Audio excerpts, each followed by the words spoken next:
Senhor Jesus, uma vez mais nos encontramos, cada um em seu lar, unidos em teu nome, em nome de Deus, buscando por meio da obra, nas fronteiras da loucura, aprofundar o nosso conhecimento acerca da dinâmica da vida, sedimentada pelos teus ensinos e aclaradas pela doutrina dos imortais, acerca aqui de nossos lares, concede-nos um ambiente de harmonia espiritual onde quer que nos encontremos, a fim de que os temas propostos que aqui abordaremos sejam para todos nós oportunidade de aprendizado, de crescimento espiritual. Assim, em teu nome, em nome de Deus, iniciamos mais um momento de encontro de almas afins, na certeza de que ao findar este período estaremos bem melhores do que neste momento mesmo.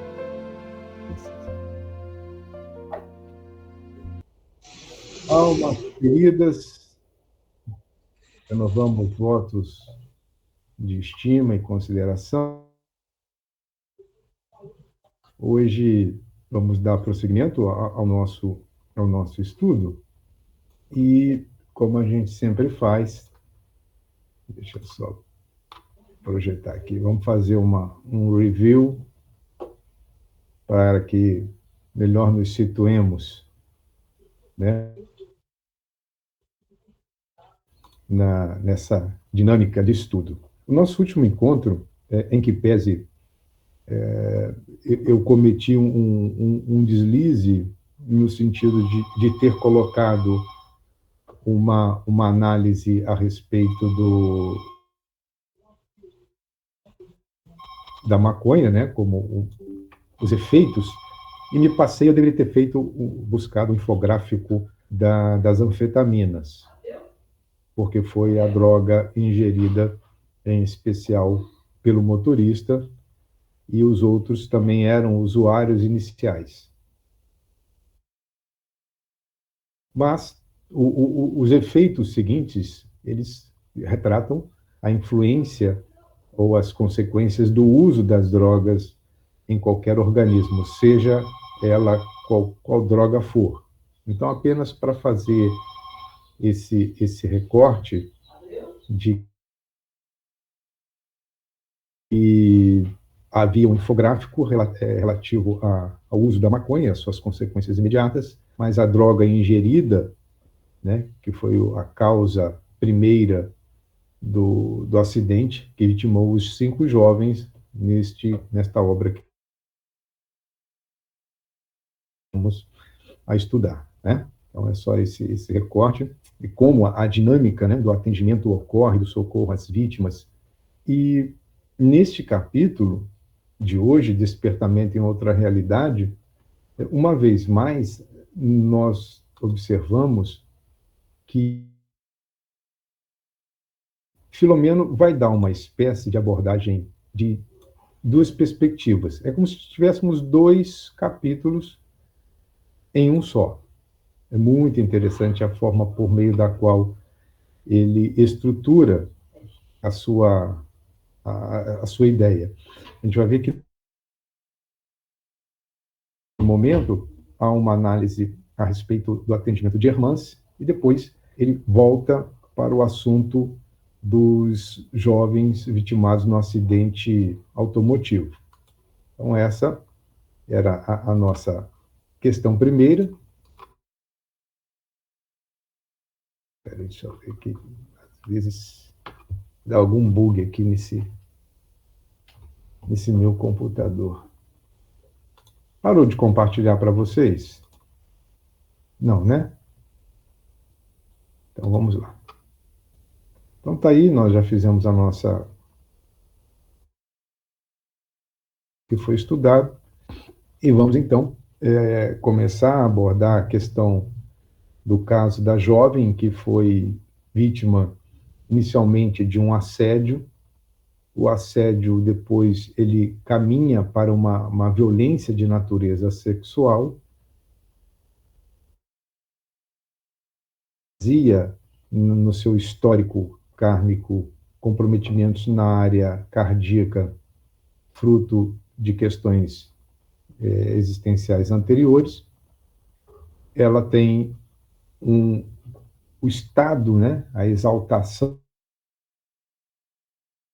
ela uma dificuldade respiratória intensa, seguida de desmaio, comprometimento da consciência, e aquele que foi seu algoz optou por findar aquele momento, culminando com seu assassinato. Não se tem mais notícias da menina, os amigos retornam, avisam os pais, cria aquele estado que, por certo, acredito, é bastante desconcertante, né, para todos nós. Então, o impacto da notícia, uma vez que sentem a necessidade de buscar informações a respeito de sua filha, demandam a delegacia de polícia e lá recebem informação, portanto, de que ela estava morta, vitimada por um assassinato. Imaginemos, então, do pai, que é aquele que realizará a notificação do ocorrido, né, a porta-voz, o porta-voz, e ao entrar na residência, apresenta o relato e o estado de aflição é transferido do indivíduo para a sua mãe, que entra em pânico. O pânico uma aflição superlativa, entra o desespero e, em seguida, o desmaio. Interessante que muitos de nós, talvez porque não acostumamos a leituras de obras iguais a essa, durante o desmaio, que é uma perda momentânea da consciência, sempre, a depender do estado em que nos encontramos, há uma libertação, mesmo que não é total, porque se fosse uma libertação total, haveria o óbito. Então ocorre o desmaio, nós somos projetados no mundo espiritual. E nesse momento, a sua mãe se aproxima e faz uma primeira intervenção.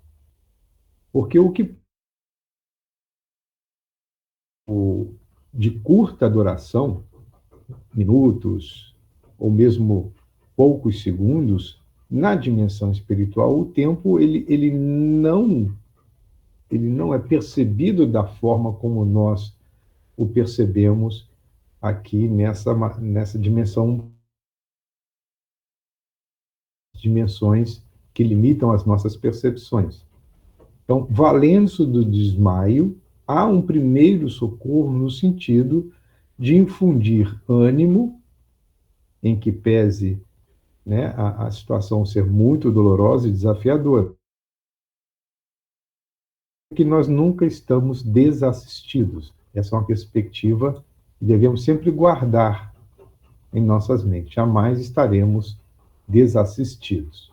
Mas, concomitantemente, o evento ocorria no lar de Hermance,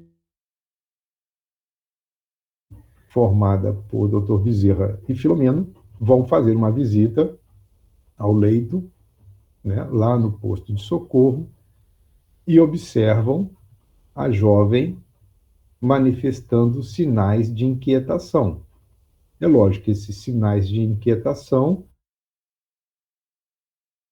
tinham uma relação com a morte, né, o encerramento do seu período encarnatório, mas também as relações afetivas estabelecidas entre pais e a filha e os desajustes que começavam a...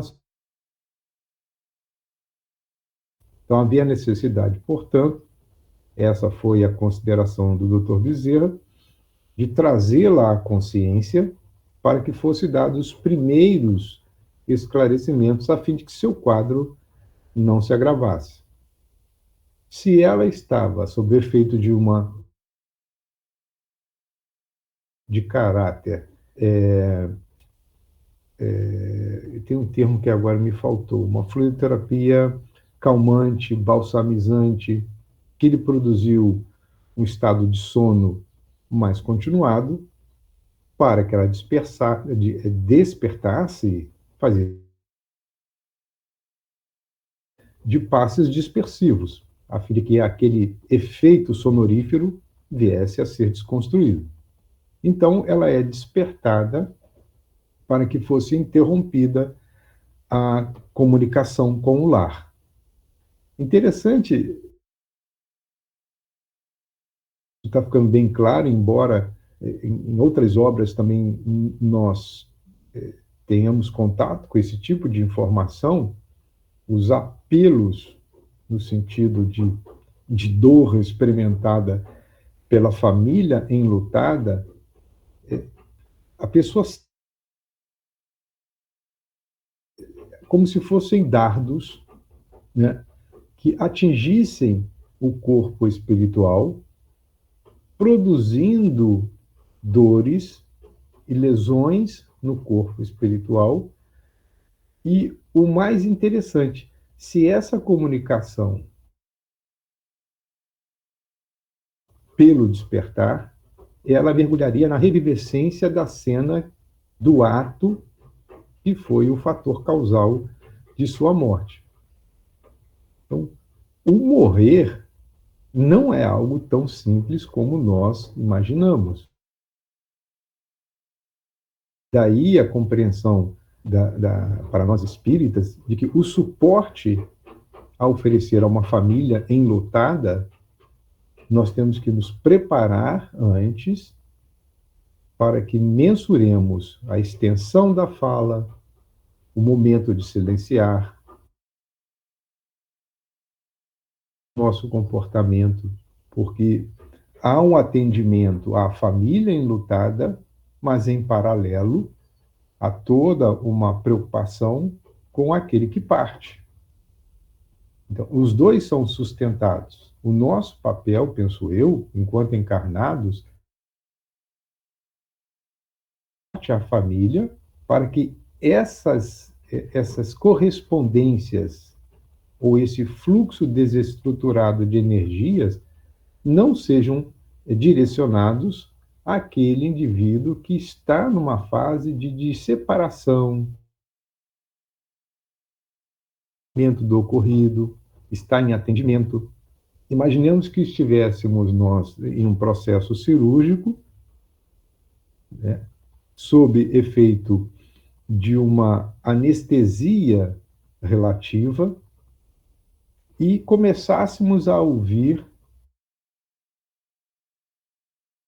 falando, ou a família reclamando sobre a demora, né, sobre as notícias do que está acontecendo dentro do ambiente cirúrgico, e como ficaria cada um de nós ouvindo todo esse conjunto de informações.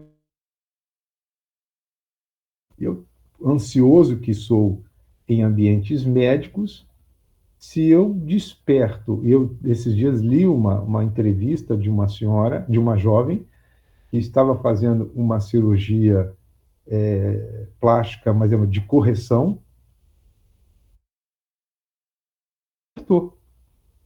e ela começa a recobrar consciência e na metade do procedimento, e ela começa a dizer, pô, eu estou sentindo dor, o que é que vocês estão fazendo comigo? Então a pessoa pode perder, inclusive, o equilíbrio, o juízo. Foi aumentada a dose anestésica, ela mergulha uma vez mais na inconsciência.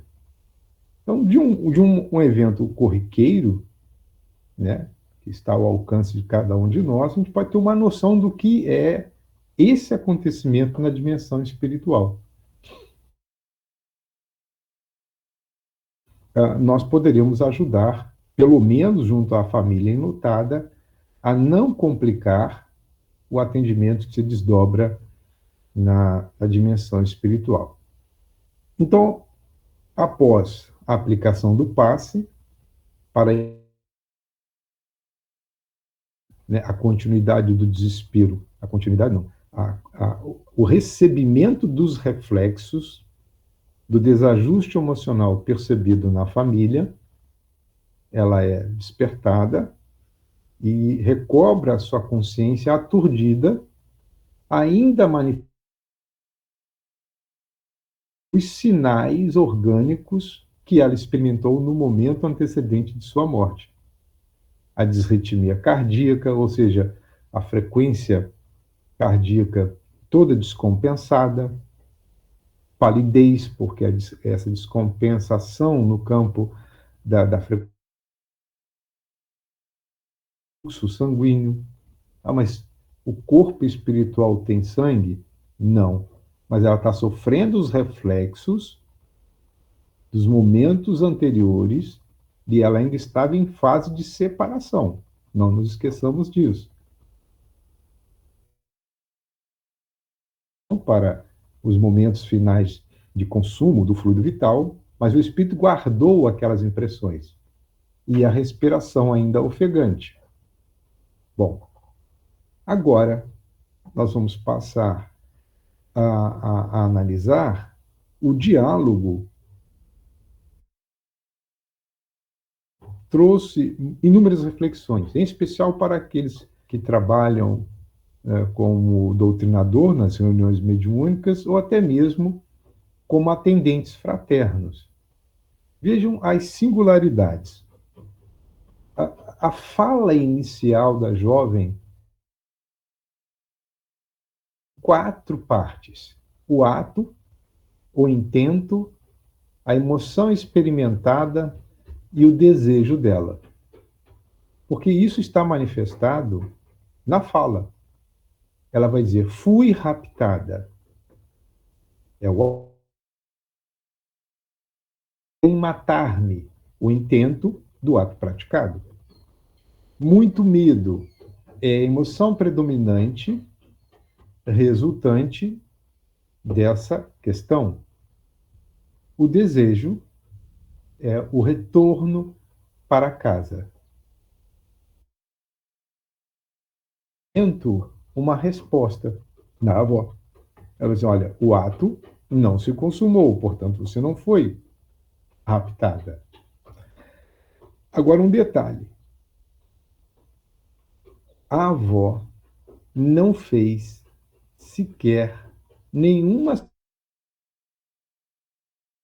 ação ao intento. Querem matar-me. Neste momento, ela escolheu silenciar.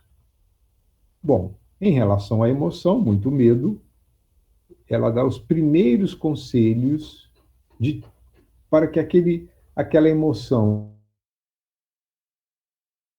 de certa forma, negativa, a emoção do medo, ela começasse a confiar na presença daquele ser que lhe era reconhecido e muito querido. Tudo está bem. O desejo de voltar para casa, ela coloca... É lógico que aqui eu estou fazendo, ao reler o diálogo, todos poderemos perceber que há mais palavras. Eu só estou fazendo destaque naquilo que consideramos mais relevante. Né? O desejo de voltar para casa será satisfeito logo mais. Bem, e faz uma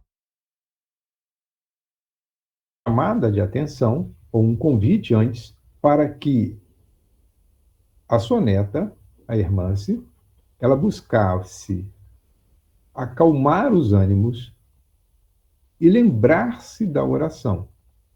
Né? Mas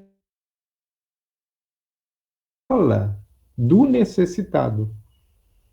E isso chama-nos a atenção de que é necessário dar espaço para que aquele que nos busca, seja no atendimento fraterno ou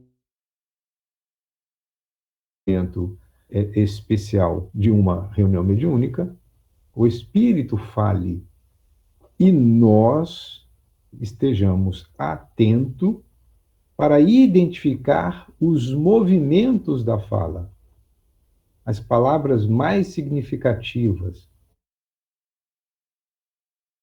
quais nós iremos fazer o nosso contraponto. Bem, a partir daqueles 4 movimentos iniciais, a coisa vai se definindo. O próximo movimento fica centrado agora em 2, e não mais a dúvida a respeito do personagem com quem ela dialogava, que ela reconhece ser a sua avó, mas ainda agora a emoção se altera. O medo que ela sentia por ter sido experiência violenta pela qual passou, agora modula em uma outra perspectiva, resultante do reconhecimento daquele ser que lhe era caro. Então, lhe traz uma segurança emocional. Volta, atende, seja aos encarnados ou desencarnados. Qual é a segurança emocional que o nosso diálogo está a oferecer? Eu crio espaço para que o espírito se. Ou ele, naquele momento, está enxergando-me como um opositor, como alguém que está numa posição de indiferença à sua dor, ou menosprezando o seu sofrimento. Nesse caso específico, ela reconhece a voz, sonhando com você, porque ela sabia que a avó estava morta.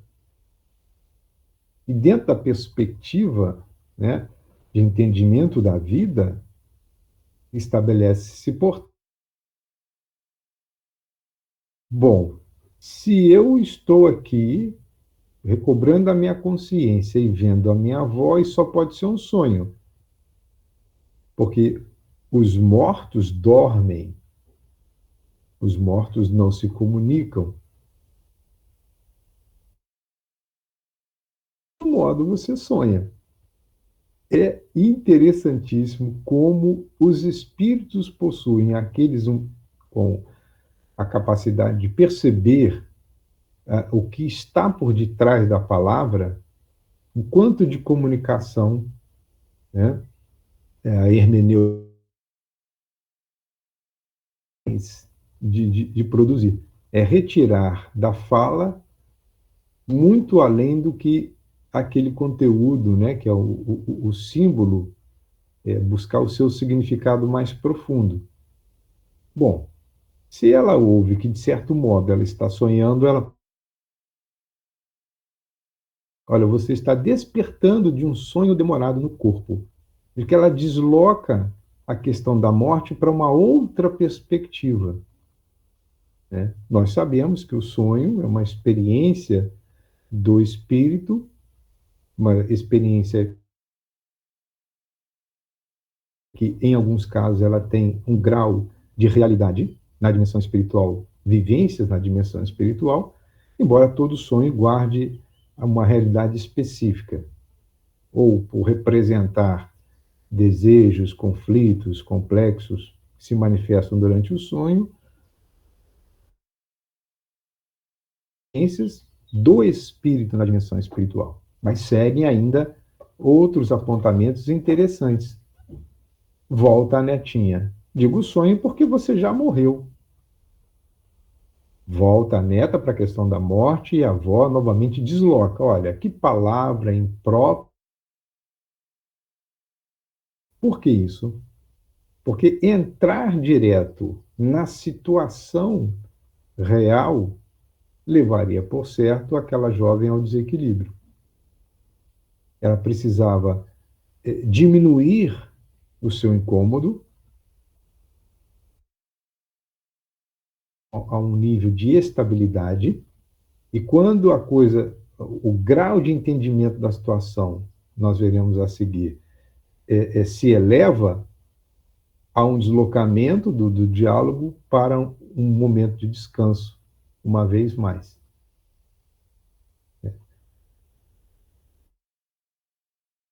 Manifestar algum entendimento a respeito sobre a morte. Porque a avó disse, olha, uma palavra imprópria, porque na realidade nós não morremos, aí vai. Eu sei. Confirmou ainda com dispneia. Ou seja, naquele momento, depreende-se tão da arritmia cardíaca estava equalizado, mas a questão da respiração ainda não estava resolvido. E a neta continua.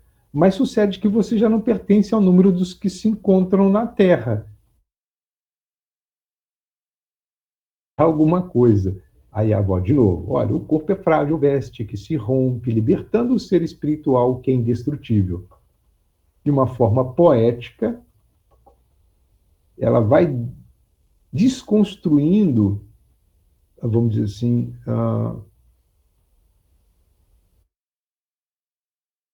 que envolve a palavra morte, né? É uma palavra ainda muito forte para muitas pessoas. Bem, interessante observarmos que neste momento está registrado no livro que a avó faz uma pausa própria para as palavras e atingir resultados. Prestemos atenção, penso eu, que essa é uma dica para nós, que há momentos em que, se a dúvida sobre o que falarmos se manifestar, é o momento de silenciar. É lógico que não será um silêncio incomodatício, nem produtivo. É um momento em que a gente vai fazer uma rápida revisão do diálogo, sentir o estado emocional daquele com quem dialogamos, e em percebendo que estamos no caminho certo, prosseguirmos. Vejam que o ato seguinte guarda relação direta com a análise das condições de saúde. A dispneia ainda estava presente. E agora, filhinha, ficará comigo. Ficará comigo. Bom, a neta começa a compreender inconscientemente ainda, não de forma plena, portanto, bom, se ela sabe e agora a avó está dizendo que ela ficará com sua avó, há uma construção toda muito lenta da situação em que ela se encontra. Agora, um detalhe: respirando novo ar. Para seja uma metáfora, ela faz um contato com o estado físico,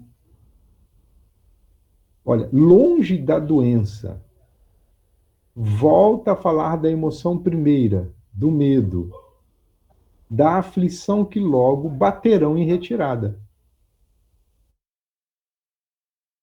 Viva, não esqueça, e lúcida, sob o carinhoso amparo de Deus.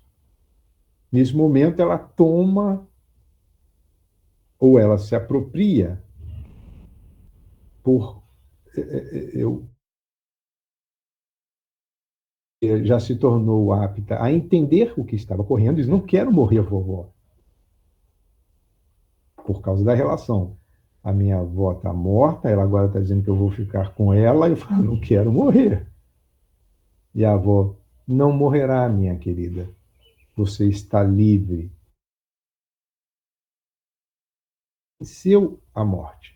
E ela reafirma, eu quero ir para casa, mamãe, papai, aí se lembra dos pais.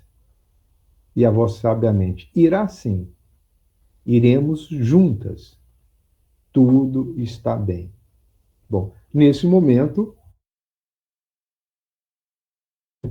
que o diálogo se aproxima do fim, porque de forma indireta, sutil, trouxe a recém-desencarnada a um estado de compreensão do que ocorreu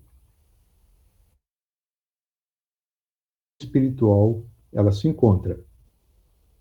Por fim, ela induz a sua neta a voltar a descansar, mas agora num outro nível em que a sua consciência turma, esquecendo as aflições do mundo. E uma vez mais, são aplicadas sobre ela, né, a neta, energias sedativas, né, uma forma de anestesia, para que ela tivesse um sono o mais repousante e tentasse uma recuperação a mais breve possível, né? Esse diálogo chama-nos a atenção, em especial para aqueles que lidam com espíritos e são trazidos para as nossas reuniões sem a consciência de terem já mundo físico, porque esse choque de realidade, ele não pode ser feito de uma maneira agressiva. Ele, ele tem que ter uma sutileza, uma construção de raciocínio,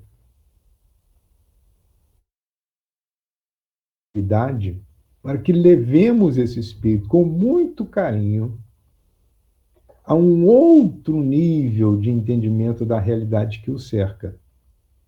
E não simplesmente jogar, né, um diamante, uma pedra bruta em sua face, para ele que simplesmente morreu. Imaginemos a violência dessa palavra, né? A falta de sensibilidade. Então, há que termos muita cautela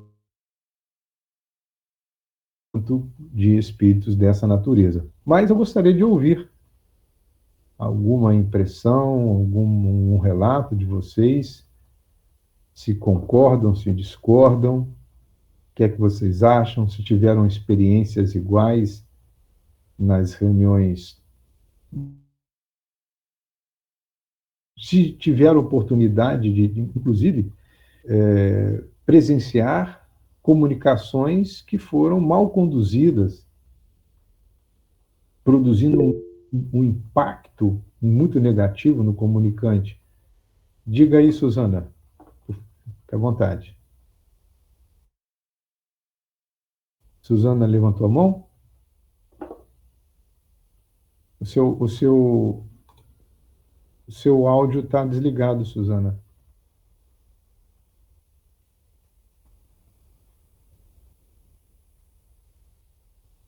Ligo.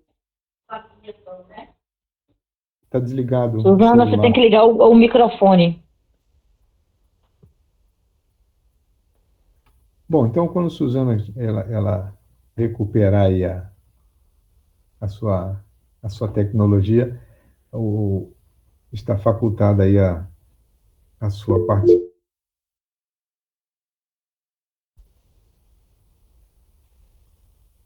A Mica levantou a mão. Sim? O áudio também está desligado de Amilcar. Pronto. É porque às vezes eu acho que o meu áudio abre pela vontade e o pensamento.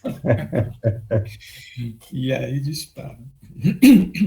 Você traz algo, Marco, de uma profundidade muito grande, e é preciso que a gente realmente preste atenção. Eu tenho visto, nesse pouco tempo de trabalho, eu tenho visto muita agonia, muito desespero, e alguém leu em algum local, tem que levar o comunicante a perceber o estado que ele se encontra agora, né? Então, é um cuidado que a gente precisa tomar para poder... eu entendo que, nesse momento, um momento de desespero, a melhor coisa que nós poderemos fazer é acolher. O acolhimento, acima de tudo, a coisa mais importante. Não é necessário, pelo que eu vejo, essa conscientização tão rápida, principalmente quando é o primeiro encontro, né? Então, eu acho que tirar ele do desespero, tirar ele da dor, e levando para essa consciência e para esse coração a calma e a esperança, né? Então, é só isso. Ao chegarmos para iniciar um diálogo, eu preciso que a gente vá calmo e com audição muito boa. Ouvir inicialmente o que ele tem a dizer. Quando eu ouço inicialmente o que ele tem a dizer, de alguma forma, eu vou entender o que é que ele está precisando naquele instante. Então, eu vejo muita agonia, muito desespero, inclusive chamando, convidado para, olhe, você precisa orar. Nada disso é importante naquele momento, até porque quando eu o convido para orar o Pai Nosso, o Espírito às vezes não sabe nem o que é isso, ele nunca orou na vida. Sim. Então, não é o fato dele orar naquele momento que o socorro dele vai chegar. Então, são coisas que você vai trazendo, são coisas assim muito sutis. O seu diálogo e os textos, eles são muito sutis e elucidativos. A gente precisa aprender a lidar melhor com a situação. A mesma coisa, quando eu vou a um local onde o local do enterro, por exemplo, né? E você falou isso, até antes você falou a respeito disso. É preciso que naquele instante apenas abracemos os familiares, não é preciso fazer nenhum comentário.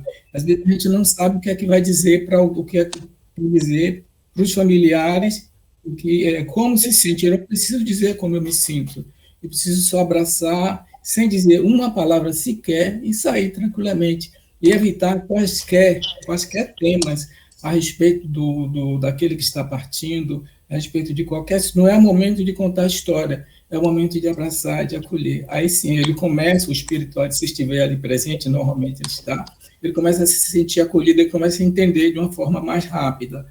Então, volto ao diálogo, é importante isso. Eu vejo muitas vezes muita gente dizendo, vai com ele quem? Eu nem sei quem é, se eu não estou vendo. O som dialogador, eu não estou vendo absolutamente nada. Olha, os irmãos falam, olha, deite aí nessa maca, eu nem sei se tem maca, eu não sei nada, e não importa o que tem lá.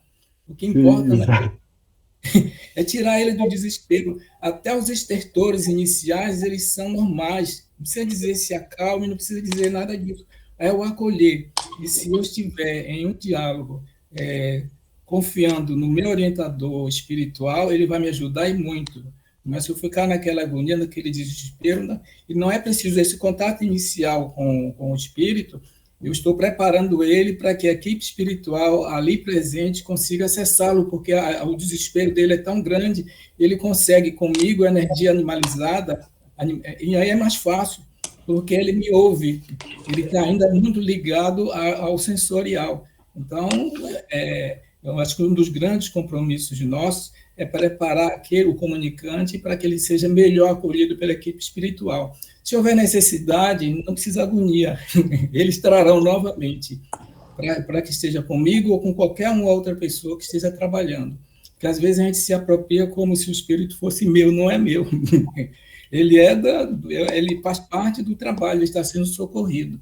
Então tem uma série de mitos aí, meu amigo, que aos pouquinhos a gente vai começando a trazer uma nova luz. E o que você traz agora é sui generis, né? É algo que eu nunca vi ninguém falar a respeito dessa forma de lidar com ele. Entendeu? Então, e os treinamentos de diálogos, eles são assim, né? Já vai começar. Eu acho legal a forma como é colocada a questão. Por exemplo, uma leitura rápida do livro, desse capítulo, ele não gasta 10 minutos. Nós não gastamos 10 minutos, 12. Mas, na medida em que a gente vai estudar, né, e um diálogo, isso eu vou me lembrar lá nos tempos do meu primeiro e segundo grau, a construção tem toda uma sequência. E talvez hoje, o que me preocupa nessa nova geração, que serão aqueles espíritos mediadores de conflitos em reuniões mediúnicas, essa ideia e a transferência da ideia para o papel está um tanto quanto comprometida, Amilcar. Os jovens de hoje, eles, lógico, não posso generalizar aqui, porque também há idosos, pessoas maduras, de todas as idades, que têm interpretação. Se eu não tenho um hábito de leitura continuada, né, se eu não faço essa leitura continuada, reflexão sobre o que li, provavelmente eu não estarei em condições de ouvir a mensagem sofrimento, porque eu não me habituei a isso. Mas vamos lá, vamos ouvir Suzana antes de Dara, viu, Dara? Suzana pediu a palavra primeiro, aí caiu a... Eu não sabia botar no áudio, estava meu microfone fechado. Deixa eu te falar, Marcos. Bom, o que eu ia falar, basicamente, a Milka colocou, eu só acrescentaria o seguinte, que como esclarecedor, o nosso papel é muito mais ouvir com os ouvidos, mesmo com o coração, acolher, com vontade de ajudar. Às vezes a gente vai falar precipitadamente e cria uma revolta no próprio irmão sofredor ali, não é? Precisando de ajuda. É como ele diz, não adianta falar de oração, falar de nada. Ele está com, digamos assim, uma dor muito forte, ele tem que ser aliviado, né? Norma, mesmo, que é portadora de alguns irmãos, um sofrimento enorme. Então, a gente tem que fazer o máximo para liberar esses seres em melhor condição, porque eles vieram buscar o socorro. Imaginemos a gente com uma dor forte na unha do dedo do pé, e alguém vem falar, não, você devia, não, vamos embora tentar ajudar a melhorar essa situação aí agora, entendeu? E eu sou muito de ouvir primeiro, para me inteirar o que é que realmente ele precisa. Aí, mas você demora muito. Não, eu prefiro entrar na exaustão, aí ouvir o que ele quer, porque de repente ele só quer falar. A gente sabe que o próprio choque anímico alivia as tensões, como em muitos casos. Quando eu vou falar alguma coisa, eu estou me sentindo melhor. E o fato de sugerir uma maca, às vezes eles próprios dizem, que negócio é esse? Quanta gente aqui, para que tanto médico? Quando eu quero um médico, não aparece, agora está cheio de médico aqui. Então, eles passam para a gente o que está acontecendo naquele ambiente. Já não estão naquele ambiente tão sórdido.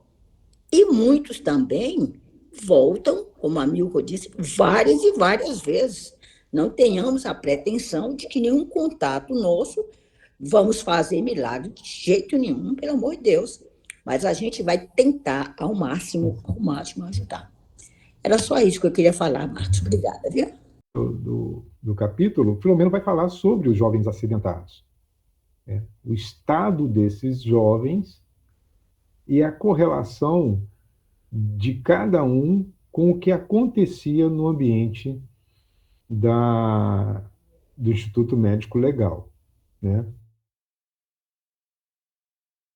Os recortes para as nossas reflexões, e o que chama-nos a atenção é que muitas das vezes há eventos que ocorrem em reuniões mediúnicas e nós não temos a informação de em que ambiente aquele espírito está vivendo aquela aflição, aquela angústia. Mas já ouvi amigos narrarem que ficaram receosos porque ele percebia o fato desenrolando-se em um ambiente de autópsia, ou o corpo já armazenado naquelas Instituto Médico Legal. E aquilo gerou nele um certo desconforto de que sofreria depois uma advertência, ou algum tipo de admoestar avaliação. Essa parte do estudo vai nos colocar num nível, penso eu, pelo menos, de que é crível. Marcos, você botou o seu negócio. Tá tudo mudo aqui para mim. Não, para mim aqui está funcionando. Estou ouvindo também. Alguém não está ouvindo a minha fala? Estamos ouvindo muito bem. Oi. Bom, eu espero que. Bom, se tiver problema com a gravação, aí, tranquilo. Nem sempre os ausentes conseguirão assistir em um momento futuro, que aí a gente depende da tecnologia. Se a tecnologia, parabéns a nós, que os heróis da resistência que aqui nos encontramos. Bom, então o que eu quero dizer é que é crível que espíritos se comuniquem em nossas reuniões, guardando as impressões, não que eles estejam ainda de inumação cadavérica, mas que guardem aquelas impressões e, conduzidos posteriormente para o atendimento especializado em casas espíritas, essas impressões sejam relatadas. E o médium experimentar no físico aquele estado de profunda angústia e dor. E vejam, o que vai dizer-nos o autor espiritual? Os espíritos, mesmo distanciados dos corpos que se faziam examinados, recorrências que os afetavam, provocando sensações cruciantes, como eles foram vítimas de politraumatismo. Eu aqui não vou tecer maiores detalhes. Essas autópsias, mesmo porque no texto nós vamos encontrar o limite do detalhe para não produzir em nossas mentes representações mentais que gerem desconforto, mas o fato é que a autópsia, a depender do nível intelecto, moral, o desenvolvimento consciencial do desencarnante, guardará na intimidade das suas vivências antes daquelas manipulações. Bem, oh, meu Deus, hoje está um negócio complicado aqui. Bem, em especial, Filomeno vai trazer as ocorrências com que, devido às fortes vinculações com a matéria, um indivíduo já acostumado ao consumo de drogas, à ausência de uma perspectiva religiosa na sua experiência de vida, tração da atenção nas questões relativas à matéria, ao prazer orgânico, né? Este jovem experimentava as dores que lhe advinham da autópsia de que o corpo... Então, todas as manipulações no corpo reverberavam no seu corpo espiritual. Porque não nos esqueçamos, eles foram preservados do assédio dos espíritos de natureza inferior, que tinham a absorção do fluido vital de cada corpo recém, né, vamos dizer assim, recém-encerrado o seu ciclo existencial. Então, eles foram preservados do assédio, da vampirização. Mas o fator de vinculação entre corpo físico e corpo espiritual, dada a condição de cada um, não os isentava dessas repercussões, né? Todos, inclusive, sob amparo, não ficando, todavia, isento à responsabilidade pelos erros. Então, ele estava preservado, estavam os jovens preservados da absorção indevida dos fluidos residuais naturais do corpo. Consequências não, a cada um segundo as suas obras, né? Então, qual é a regra geral? Muitos espíritos que se deixaram dominar pelos apetites grosseiros e se fixam apenas no corpo, quando não fazem jus a si.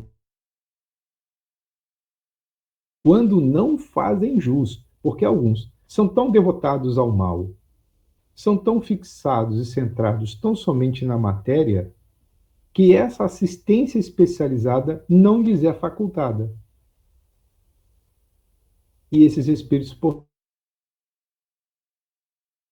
dor, demorando-se sob os efeitos lentos do processo a que foram submetidos os seus despojos. Então, há espíritos enlouquecidos. Um médium, para dar passividade a ele, um médium iniciante. Tem que ser um médium muito adestrado, de uma envergadura moral tal, que faculte o controle, a condução mais ajustada de uma.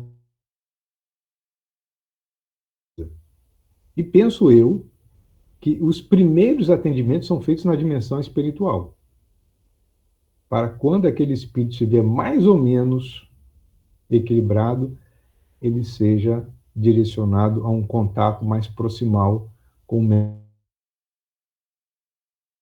Cada um dos jovens, portanto, apesar de todos haverem desencarnados juntos, ou seja, no mesmo momento, experimentavam sensações de acordo com os títulos que conduziam, de beneficência, de amor, de extravagância, truculência. Então, cada um estava em uma ação espiritual diferente. É o que está lá em O Livro dos Espíritos. E essa perturbação guarda a relação direta com aquilo que nós acumulamos em termos de virtudes, do bem praticado, do desprendimento corporal. E detalhe, as autópsias demoraram mais de 1 hora. Imaginem essa repercussão no espírito que 1 hora representa, sabe-se lá, né? Que tipo de comparação nós podemos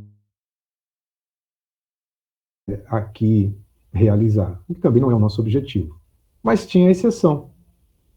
A exceção é o jovem Fábio e um outro personagem, né? Porque Fábio, por ser menos comprometido, este recebeu mais, vivendo o drama somente psicamente. Vejam que os demais, além de sofrerem as repercussões do campo físico, ainda passaram a experimentar a perturbação de natureza psíquica. Para a gente ter uma ideia da advertência que esta obra está a fazer para todos nós, em especial para os jovens, que parece que vivemos um frenesi na o aqui e o agora é o que importa. Para que perder tempo pensando no futuro, porque o futuro é incerto, vamos viver, né? uma filosofia pautada numa perspectiva puramente existencialista. Encerrado o período da autópsia, né, todos voltaram ao sono agitado. O sono agitado é o drama psíquico. Então, a parte do drama corporal, ela se encerra neste momento com o encerramento da autópsia, que vai determinar a causa-morte principal, preparar o corpo para as suas despedidas. Então, Fábio e um outro amigo, porque não se encontrassem muito e viessem de uma estrutura familiar mais digna, foram poupados à presença do cadáver e às cenas fortes que se desenrolaram antes e durante a inumação dos corpos.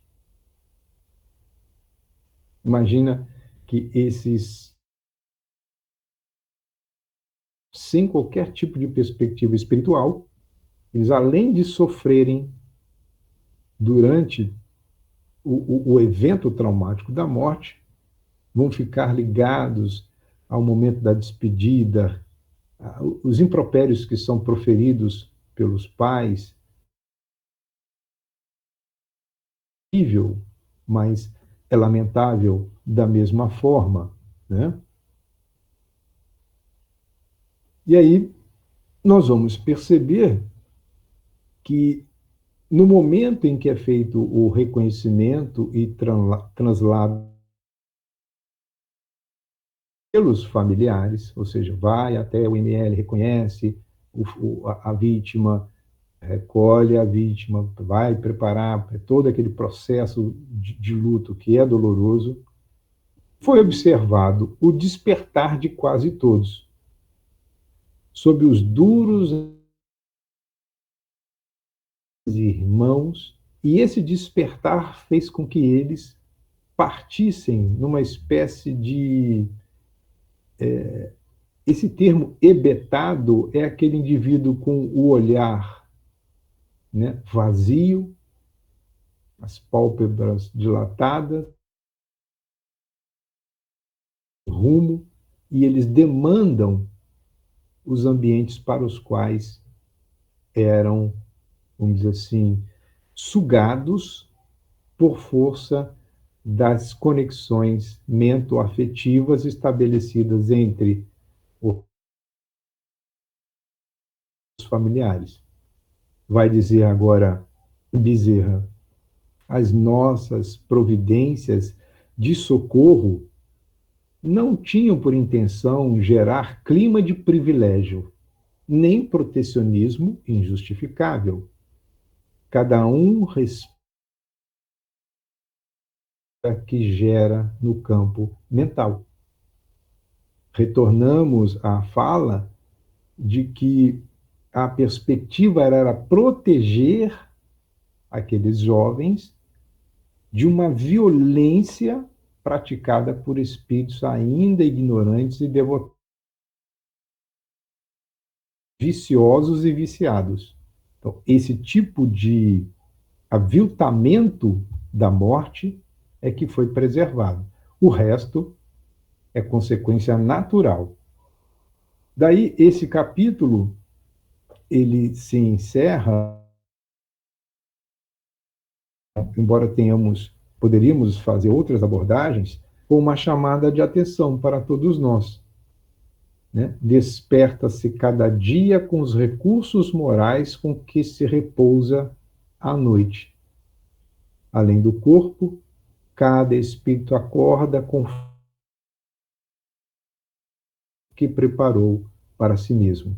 Como os bons espíritos nos dizem constantemente que o dormir é uma preparação diária para o morrer, o convite é que nós nos preparemos amealhando a maior monta possível de recursos morais. praticarmos mais atos de bondade, termos relações mais saudáveis uns para com os outros. No momento do nosso repouso, nós construamos a perspectiva de um amanhecer saudável. Então, nós preparamos o amanhecer durante o dia anterior.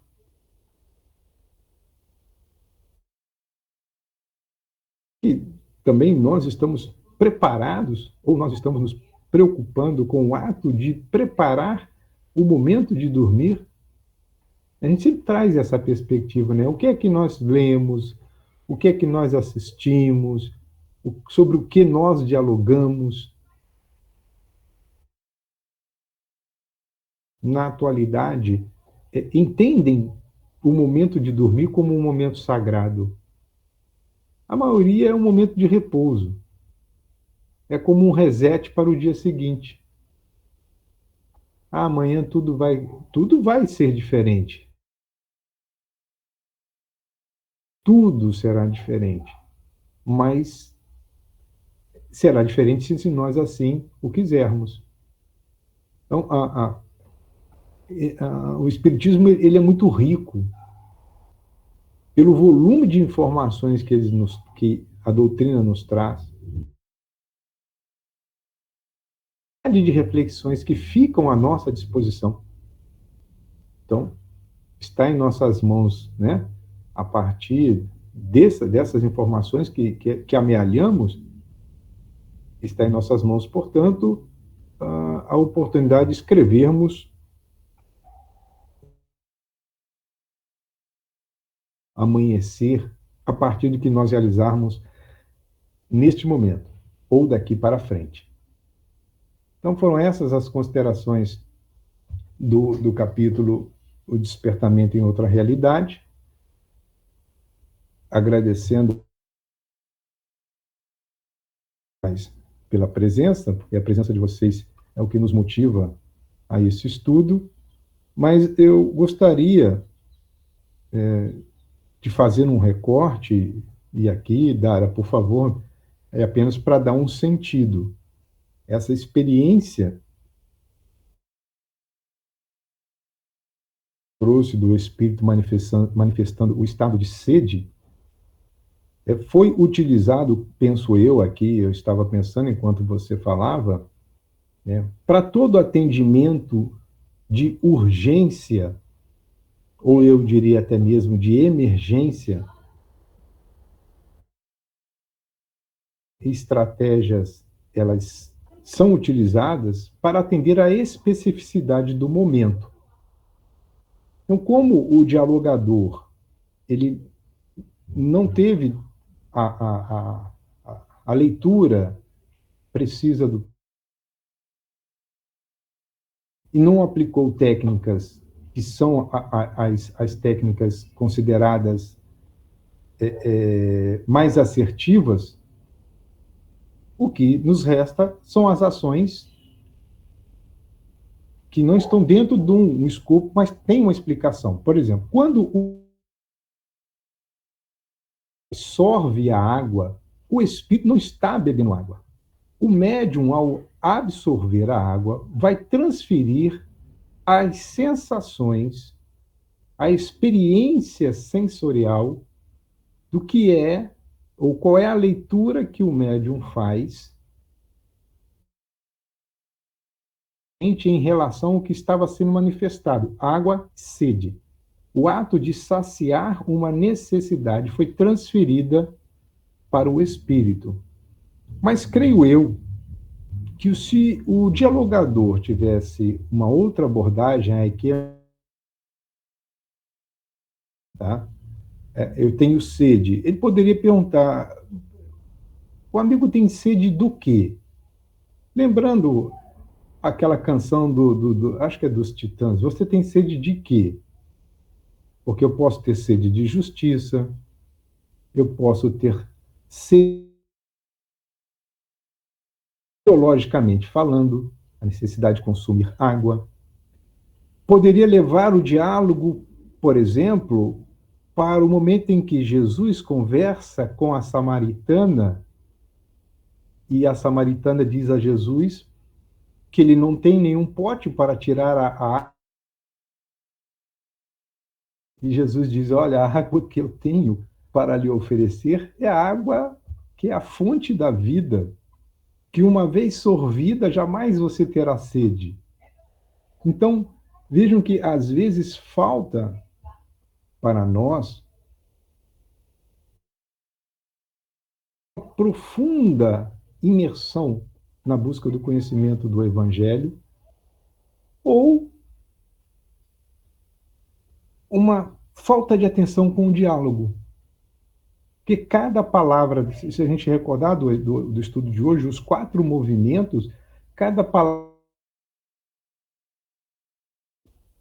tenho sede. Bom, sede. O que imediatamente é sede leva-me para o Evangelho? Então, são essas analogias, essas comparações que eu acredito que são importantes para o dialogador, porque e a palavra desloca o indivíduo daquela necessidade que é biológica e pode jogá-lo numa necessidade de natureza espiritual. E a fonte da sede seja ressignificada. Então é apenas aqui um contraponto, não é nenhum em relação à atuação, tanto é que o orientador espiritual fez uma ação emergencial para que aquele atendimento não se perdesse. E aí se valeu dos recursos que estavam disponíveis. Perfeito. Perfeito. Quem abrir espaço, quem assistiu ao seminário que a FEB apresentou, em que esteve presente o Dr. Paulo Frutuoso, que é um médico que traz as suas experiências de natureza espiritual no trato com os pacientes, não está relatado em nenhum tipo de estudo, vamos dizer assim, rotineiro ao nosso alcance. Ele narra a experiência de um médico que, por muito ler por muito não, porque ao ler algumas de suas obras, uma coisa ele chamou a atenção de orar antes de realizar cirurgias. E esse médico assim o fez. Passou a ter aquilo como hábito. E um dia, como médico cardíaco que era, como assessor de um grande cirurgião cardíaco, se depararam com um problema muito grave da aorta durante a fase final da cirurgia. E todas as manobras tentadas não surtiam efeito. Ao que o dirigente, o médico-chefe da equipe disse: olha, esse é um caso perdido, vamos dar por fim, e isso é óbito na... Esse médico, naquele momento, ele mergulha em oração e pede inspiração ao alto, a Deus, para que ele pudesse realizar alguma coisa. E veio uma ideia que nunca ninguém tinha tentado. Ele falou: olha, doutor, não vai dar certo. Isso não é usual, essa técnica não é aplicável nesse caso. Ele falou assim: olha, eu vou fazer. E ele fez exatamente a técnica que acredita-se. O mundo espiritual disse: ó, faça isso, faça essa sutura, emende aquilo naquilo outro, pronto. Vivo. Então, problemas emergenciais podem ser realizados valendo-se dos recursos que, em primeiro momento, a gente pode até não entender. Mas depois que nós formos estudar com mais profundidade, nós vamos encontrar a explicação. Um conhecimento acima das nossas possibilidades. Então é isso, meus queridos. Se alguém estiver à disposição, contribuir com alguma coisa, fiquem à vontade, que esse é o momento. Se não, pelo convívio com vocês, é muito bom partilhar com os amigos experiências e todos nós trocamos experiências e aprendemos uns com os outros. Dessa forma, então, que Deus nos abençoe e nos conceda um final de semana de saúde, de paz. Prossigamos juntos. Deus conosco sempre. Obrigado. Fraternal abraço. Obrigado, amigo. Obrigado. Marcos, muito obrigada, viu, por mais esse ensinamento, viu? Maravilha. Maravilha. Muito obrigada, Marcos. Bom dia para todos. Bom dia. As contribuições estão excelentes. Bom dia. Maravilha, maravilha mesmo. Você colocou aqui rapidinho, gente, que ela era estudante, tinha aula de anatomia no EML. Ela não era espírita e achava realmente muito grosseiro o tratamento dado ao corpo. Eu, quando estudante, eu era do colégio técnico, coisa de adolescente, né, sem juízo. Aula de mecânica e fomos para o IML, assistir uma aula da Faculdade de Medicina. Misericórdia. Acho que foi ali que eu decidi que eu não seria médico em nenhum momento da tua encarnação. Vamos lá, pessoal, fiquem com Deus. Obrigada, Marcos. Gratidão. Cada dia para nós é um ensinamento que vai ficar eternizado. Muito obrigada, maravilha. Valeu, gente. Fiquem com Deus. Tchau, tchau.